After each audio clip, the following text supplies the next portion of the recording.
কাঠমুকুট ফুল। কাঠমুকুট ফুলটা অনেক সুন্দর। আর এরপরে আছে যে গোলাপি গোলাপ ফুল, সুন্দর এগুলো, রানী গোলাপি কালার। আর তারপরে এই যে ছোট্ট একটি নয়নতারা, যেটি মিষ্টি কালার, অনেক কিউট।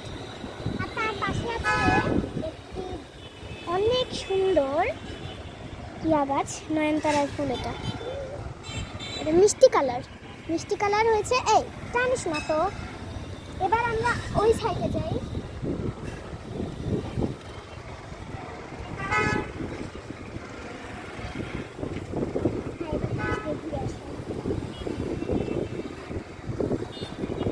এটাও ওই গোলাপি গোলাপ ফুল।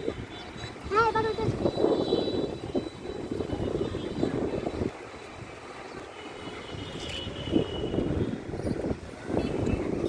এখানে তো একটি ছোট্ট কমলা রঙিন গোলাপ ফুল। এটা ছোট্ট একটি গাছ। আর এটা হলো অনেক বড় বড় হয়েছে নয়নতারাগুলো। এটা পার্পেল কালার, নতুন পার্পেল কালার। এটাও পার্পেল, তার পিছনে একটা ছোট পার্পেল আছে। তারপরে আছে কাঠমুকুট ফুল। আর এরপরে যেটা ঝুলছে সেটি হলো খুবই সুন্দর একটি বাগান বিলাস গাছ, সেটা আমাদের নিচেও আছে। আর এইটি যেটি গোলাপি গোলাপ।